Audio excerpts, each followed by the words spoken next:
Here we are. Bienvenue to TFOC-TV, and today I'm talking with Francesca and Natasa about confidence. So hello ladies, how are you? Hi, good. Awesome. Excellent. Thank you so much for being part of it. And then we'll go straight into it. So Natasa, can you please introduce yourself and tell us what you do? I am Natasa Denman, and I'm the ultimate 48-hour author, and I help people bring their books into reality over running my 48-hour author retreats. Fantastic, really, really nice. Francesca, can you introduce yourself and please tell us what you do as well? Sure. My name is Francesca Moi, and they call me the Meetup Queen. I've been in business for only 2 years, and I teach business owners how to create a following, boom their business, and get fully booked events and things like that. Fabulous. So both of you are obviously public figure, and so that would be very interesting to have your input on how you are confident in your own skin. So I'll start with, so going back to, actually Francesca, because we finished with you just there. Can you tell her how old you are? You don't have to if you don't want to, but if you can tell us how old you are, that would be great as well. Yeah, of course. I'm 34 years old. Okay. And I'll ask the first question as well. And do you feel that you are confident in your own skin? If yes, why? That's a really good question. So I always been very non-confident. Like I was always being very tough on myself and very judgmental on myself. And I think that this whole business experience helped me so much to get more and more and more confident as I go. I do believe there is like different things.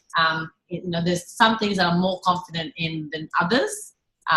For example, I'm single, so obviously in that area I'm not very confident. But in everything else, I think I am. Yes. Oh, we'll come in a minute on how and what you do to actually get into, but we'll move on to Natasa now to ask you, Natasa, if you can share your age as well, and tell us if you feel confident in your own skin, and if yes, why as well, please. Awesome. So I'm 39, nearly at the big milestone next year.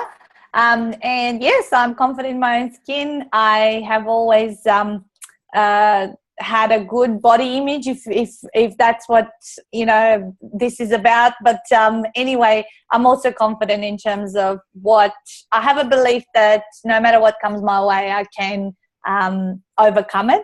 And yeah, so mindset wise, body wise, I love it, but I work on it very much so. That's what we want. So actually what we have there is, how do you do that to be confident in your own skin? What is it that you do to do that? Mm-hmm. Yep. So for the last 6.5 years, I've heavily been into personal development, and obviously growing my own business has been a big personal development journey. So understanding how to respond to things rather than react, how to take responsibility, and of course how to look after myself, and finding shortcuts that are going to save me lots of time in terms of how I take care of myself, because as you said, we're public figures, so we kind of need to look good 98% of the time. And yeah, so just figuring out different ways of being able to manage all of that, because I'm also a mum of 3 children that are 2, 5.5, and 8. So that keeps us busy, and of course I want time for myself. So I have to learn how to be very efficient. And I guess I've come across lots of obstacles, which means that now I have the resources to know how to respond to situations that are similar in the future. Mm-hmm. Fabulous. Thank you so much. That's fantastic. And Francesca, what about you? How do you do actually saying, because in the past you were not so confident, but what is it that you do to actually overcome that and obviously be now confident in your own skin? I realized that when I was little, I was trying to be someone else. I was trying to be what my dad wanted me to be. I was trying to be, who I wasn't. So that's why I wasn't confident in my skin, because I wanted to be like my friends that are super skinny. I'm a curvy girl. Like I can't be super skinny, and it's never going to happen, and I should be happy with it. And I've learned to love my body the way it is. And I've learned to, via personal development, I've learned to accept me the way I am. And the more I accept myself, it just happens. And then you become confident, and then you will have something that will put you down a bit, and you get non-confident, and then you keep working on the mindset. And as Natasa said, it is a journey, and it just, I think I can become more confident. There's always more.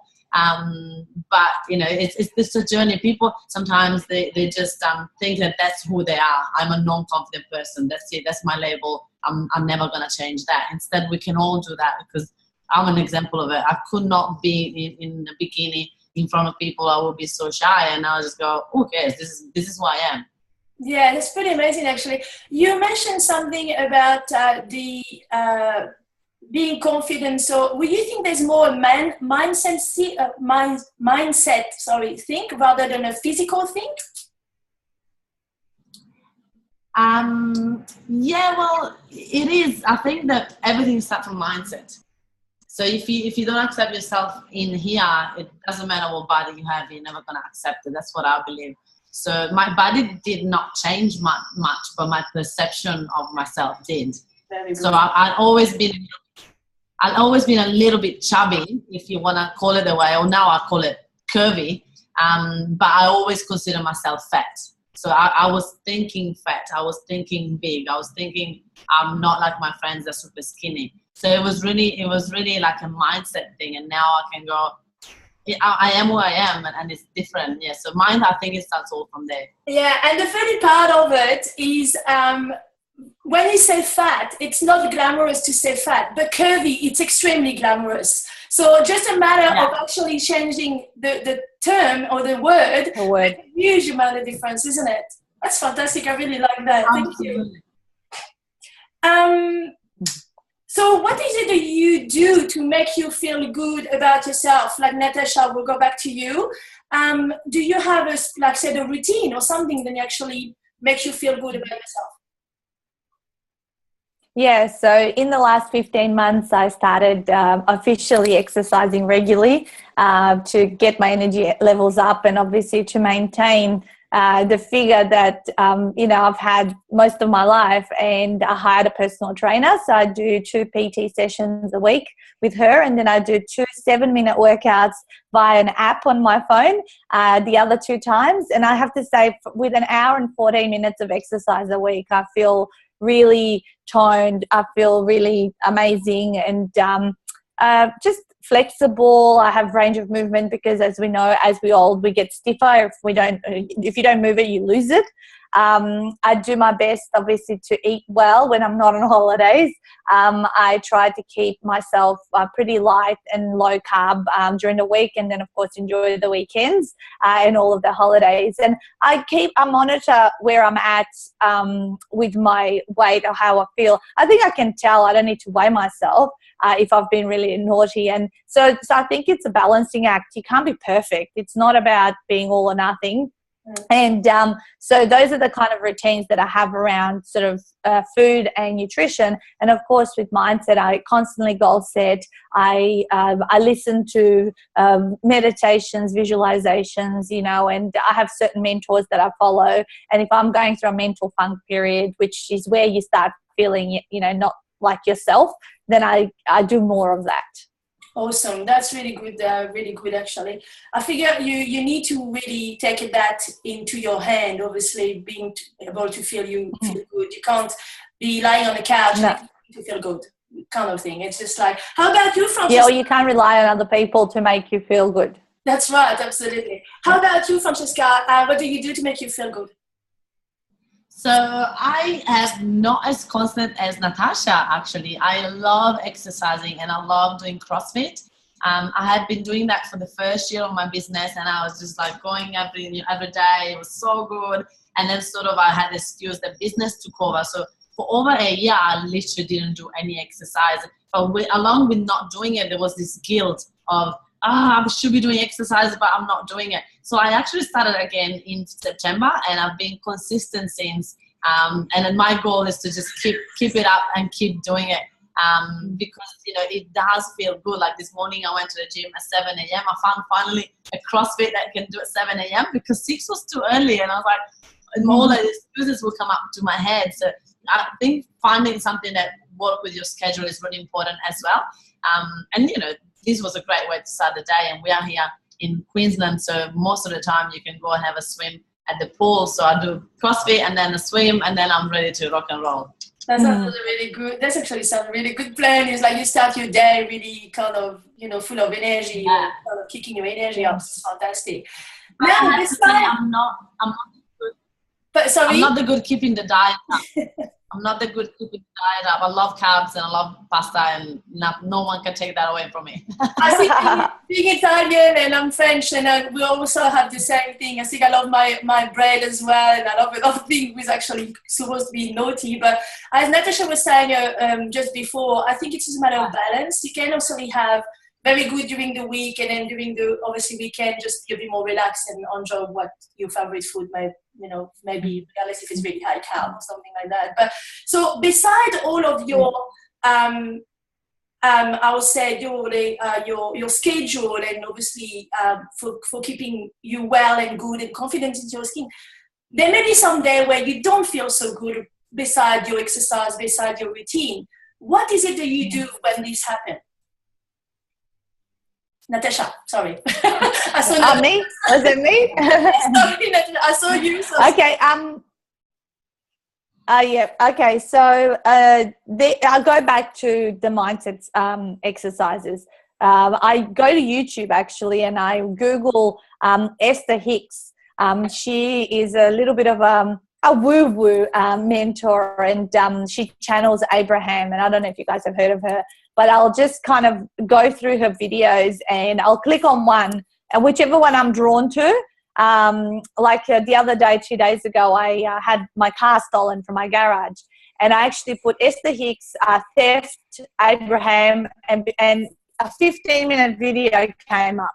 And she talked to this guy who had theft at his house and what all of that means, because I believe we manifest and attract situations and circumstances in our lives.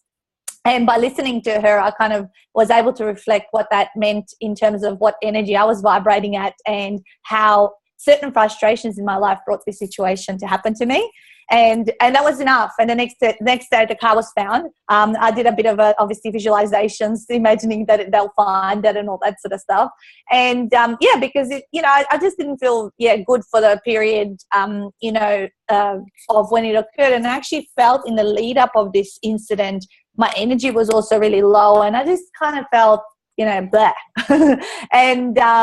and so I say, I need to change my vibration, or, because I need to attract good things in my life. And by just making that choice, listening to something, things shifted. And yesterday I had an awesome day. Not only did they find the car, but I had 2 very successful events at my home to finish off my event season for the year. So, those are the things I do. I tend to go to YouTube and start to watch little 15-minute videos I trust they're going to have a message for me.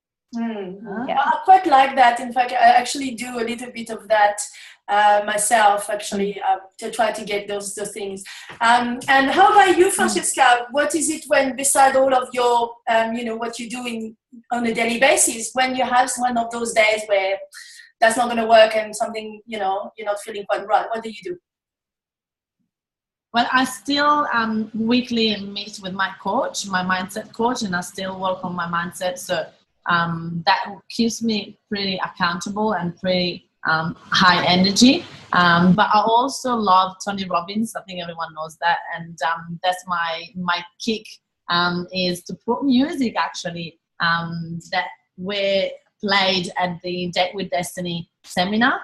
I went in May this year, and it was incredible, and the energy, and every time, as soon as I put that music on, I just feel back in that room, and I just feel on top of the world. So a lot of the time, if I feel down, I put that music on and I just dance and just shake it up, and I'll feel better. But I do a lot of meditations every day. I do a couple of times a day, as sort of a clearing meditation, which we do it with Natasha as well before the events together, and it's just release all that ego that we sometimes bring along with us.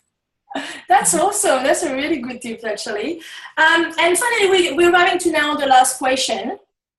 Francesca, because we are with you, if you could give one tip to the women who are watching us, or what would it be about confidence, basically? I would say one tip would be to just be you and not try to be anyone else. I think a lot of the time confidence is because we compare ourselves with, you know, models or with other people that they're funnier than us, or they're this than us.